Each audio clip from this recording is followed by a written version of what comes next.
ഞാൻ ഇന്നൊരു uniform പാൻറ്റിൻ്റെ alteration video ചെയ്യുന്നത്. ഒരു ലൂസായ പാൻറ്റ് എങ്ങനെ ഓൾട്രേഷൻ ചെയ്യാമെന്നുള്ളത്. ഇറ്റ്സ് വെരി സിമ്പിൾ, ബട്ട് കാണുമ്പോൾ ഭയങ്കര ഹാർഡാണ് തോന്നും. പക്ഷെ അങ്ങനെയൊന്നുമില്ല, ഇറ്റ്സ് വെരി സിമ്പിൾ. നമുക്ക് എല്ലാവർക്കും ചെയ്യാൻ പറ്റിയൊരു കാര്യമാണ്. വെറുതെ ഓൾട്ടർ ചെയ്യാൻ വേണ്ടിയിട്ട് ഉള്ള ടൈലർ ഷോപ്പിലൊന്നും കയറി ഇറങ്ങേണ്ട ആവശ്യമില്ല. വീട്ടിലിരുന്ന് തന്നെ സിമ്പിളായിട്ട് എങ്ങനെ ഓൾട്ടർ ചെയ്യാമെന്നുള്ള ഒരു വീഡിയോ ആണിത്. ഓക്കെ, അപ്പം ആദ്യം നമ്മളെന്താ എത്ര ഇഞ്ചസ് ആണുള്ളത് എടുക്കാം. എത്ര ഇഞ്ചസാണ് നമുക്ക് ഓൾട്ടർ ചെയ്യേണ്ടത് നോക്കാം. പിന്നെ അതിൻ്റെ കട്ട് ചെയ്ത് ഒഴിവാക്കാം. അതിന് മുന്നേ സ്റ്റിച്ചസൊക്കെ അയച്ചിട്ട് വേണം കട്ട് ചെയ്യാൻ. അതായത് ആക്സസ് ആയാലും ഇലാസ്റ്റിക് എല്ലാം നമ്മൾ കട്ട് ചെയ്ത് ഒഴിവാക്കണം.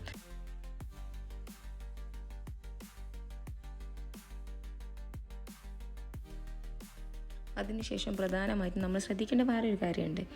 ഈ ഒരു ഭാഗത്തു നിന്ന് മടക്കണം. മടക്കിയിട്ടില്ലെങ്കിൽ അതൊരു വൃത്തികേടായി തോന്നാൻ ചാൻസ് ഉണ്ട്. അപ്പോൾ അതെന്താക്കണം, ഒന്ന് മടക്കി സെറ്റാക്കിയതിന് ശേഷം വേണം നമ്മൾ സ്റ്റിച്ച് ചെയ്യാൻ വേണ്ടി ശ്രദ്ധിക്കണം. അല്ലെങ്കിൽ അതൊരു ലുക്ക് ഉണ്ടാവില്ല. അതങ്ങനെ ചെയ്യണം, എന്നാലേ ഒരു വൃത്തി ഉണ്ടാവുള്ളൂ. അതെല്ലാവർക്കും അറിയാമെന്ന് ഞാൻ വിചാരിക്കുന്നു. അറിയാത്തവർക്ക് വേണ്ടിയുള്ള പറഞ്ഞതാണ്. അതിനുശേഷം അതിൻ്റെ ബാക്ക് നോക്കിയിട്ടുണ്ടെങ്കിൽ ബാക്കിൽ ആക്സസ് ആയ കുറച്ച് ക്ലോത്ത് ഉണ്ടാവും. അത് നമുക്ക് പിന്നീട് ഞാൻ പറയാം.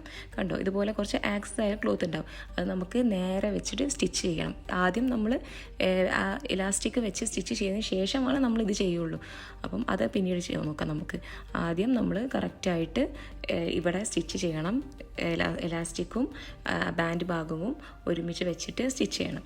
അത് സ്റ്റിച്ച് ചെയ്ത ശേഷമാണ് ബാക്കിൽ നമ്മൾ സ്റ്റിച്ച് ചെയ്യേണ്ടത്. ഞാനൊരു കാര്യം പറയട്ടെ, ഈ ടൈലറിങ് പറഞ്ഞാൽ ഇതുപോലത്തെ ചെറിയ ചെറിയ കാര്യങ്ങളൊക്കെ നമുക്ക് സ്വന്തമായിട്ട് ചെയ്യാൻ പറ്റുന്നത് നല്ലൊരു കാര്യമായിട്ട് എനിക്ക് തോന്നുന്നു. ഒരു ആവശ്യത എല്ലാവരും ഒന്ന് പഠിക്കണം. അല്ലെങ്കിൽ ഇങ്ങനത്തെ ചെറിയ ചെറിയ കാര്യങ്ങളൊക്കെ എല്ലാവരും ഒറ്റയ്ക്ക് ചെയ്യാൻ ശ്രമിക്കുന്നത് നല്ലതായിരിക്കും. കാരണം ഇതൊക്കെ നമുക്ക് ഒറ്റയ്ക്ക് ചെയ്യാൻ പറ്റുന്നെങ്കിൽ അതൊരു വലിയ കാര്യമല്ലേ. പൈസനെക്കാട്ടും ടൈമിനും വാല്യൂ കൊടുക്കണം. ഇപ്പോൾ നമുക്ക് പുറത്ത് കൊണ്ടുപോയി അത് അടിക്കാൻ കൊടുത്താൽ തിരിച്ച് വാങ്ങിച്ച് വരാം. ഇതൊക്കെ ബുദ്ധിമുട്ടുള്ള കാര്യം തന്നെയല്ലേ. അപ്പോൾ അതിനൊക്കെ കൊണ്ട് എല്ലാവരും ഒറ്റയ്ക്ക് ചെയ്യാൻ ശ്രമിക്കുക. ഒരു പോർട്ടബിൾ മെഷീൻ ഉണ്ടെങ്കിൽ എല്ലാവർക്കും സ്വന്തമായിട്ട് വീട്ടിൽ ഇങ്ങനത്തെ ചെറിയ ചെറിയ ആൾട്രേഷനും കാര്യങ്ങളൊക്കെ ചെയ്യാൻ ഭയങ്കര സിമ്പിളായിട്ട് നമുക്ക് പറ്റും. കാണുമ്പോൾ വലിയ സംഭവമാണ് തോന്നുമെങ്കിലും അങ്ങനെയൊന്നുമില്ല. എല്ലാവർക്കും ചെയ്യാൻ പറ്റുന്ന ഒരു കാര്യം തന്നെയാണ്. ഇതിപ്പം പെർഫെക്റ്റ് ആയിട്ട് കിട്ടിയിട്ടുണ്ട്. ഇനി ബാക്കിയത് ആക്സസ് ആയിട്ടുള്ള ക്ലോത്ത് ഉണ്ട്. ആ ക്ലോത്ത് നമ്മൾ അവിടെ വെച്ച് തയ്ച്ചു കഴിഞ്ഞാൽ കഴിഞ്ഞ്, പിന്നെ പ്രശ്നമില്ല. പിന്നെ നോക്കുമ്പോൾ നല്ല വൃത്തിയിൽ ഒന്നും മനസ്സിലാവുന്ന രീതിയിലേ ഉണ്ടാവില്ല. അടിപൊളിയായിട്ടുണ്ടാവും. ആ ആക്സസ് ക്ലോത്ത് നമ്മൾ അത് വെച്ച് നേരെ ഒറ്റൊരു സ്റ്റിച്ച് കൊടുത്താൽ മതി.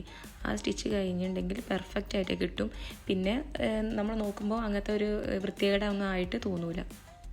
പിന്നെ വേറൊരു കാര്യം എന്താ വെച്ചാൽ, ഞാൻ അത് പ്രൊഫഷണൽ രീതിയിലൊന്നല്ല ചെയ്തത്. എനിക്ക് എളുപ്പമായ രീതിയിലാണ് ഞാൻ ചെയ്തത്. നിങ്ങൾക്കും അങ്ങനെ എളുപ്പത്തിൽ ചെയ്യാൻ പറ്റുമെന്നുണ്ടെങ്കിൽ ട്രൈ ചെയ്ത് നോക്കാം. ഇനിയിപ്പം കുറച്ച് ആൾക്കാർ പറയും ഇതിങ്ങനെയല്ല, ഇത് പ്രൊഫഷണലായ രീതിയിലല്ല എന്നൊന്നും എനിക്കറിയില്ല. എനിക്കറിയുന്ന പോലെ ഞാൻ ചെയ്തെന്നുള്ളൂ. ഇനി നിങ്ങൾക്ക് ഏതെങ്കിലും ഇതിനും നല്ല ബെറ്റർ ആയിട്ടുള്ള എന്തെങ്കിലും ഐഡിയാസ് ഉണ്ടെങ്കിൽ പറയാൻ, നോ പ്രോബ്ലം. എനിക്കും മനസ്സിലാക്കാൻ പറ്റുമല്ലോ ഇതിനെക്കാളും ബെറ്റർ വേർഷൻ ഉണ്ടായിരുന്നു എന്ന്. എന്തായാലും ഇത് എനിക്ക് ഒരു ഈസി ആയിട്ടാണ് തോന്നിയത്. അതുപോലെ നിങ്ങൾക്കും ഈസി ആയിട്ട് ചെയ്യാൻ പറ്റുമെന്ന് തോന്നുന്നു. ഇത് ഇപ്പം വൃത്തിയായിട്ട് അടിച്ച് കഴിഞ്ഞിട്ടുണ്ട്. ബാക്കും ഫ്രണ്ടും ഒക്കെ പെർഫെക്റ്റ് ആയിട്ടുണ്ട്. നിങ്ങളെല്ലാവരും ഒന്ന് ട്രൈ ചെയ്ത് നോക്കുക. ഓക്കെ, ആക്സസ് ആയുള്ള ക്ലോത്തുകളൊക്കെ നൂലുകളൊക്കെ കട്ട് ചെയ്ത് ഒഴിവാക്കിയിട്ട് പെർഫെക്റ്റ് ആയിട്ടുണ്ട്. എനിക്കിത് നന്നായിട്ടാണ് തോന്നിയത്. നിങ്ങൾക്ക് എങ്ങനെയാണെന്നുണ്ടെങ്കിൽ പറയും. Okay, thank you.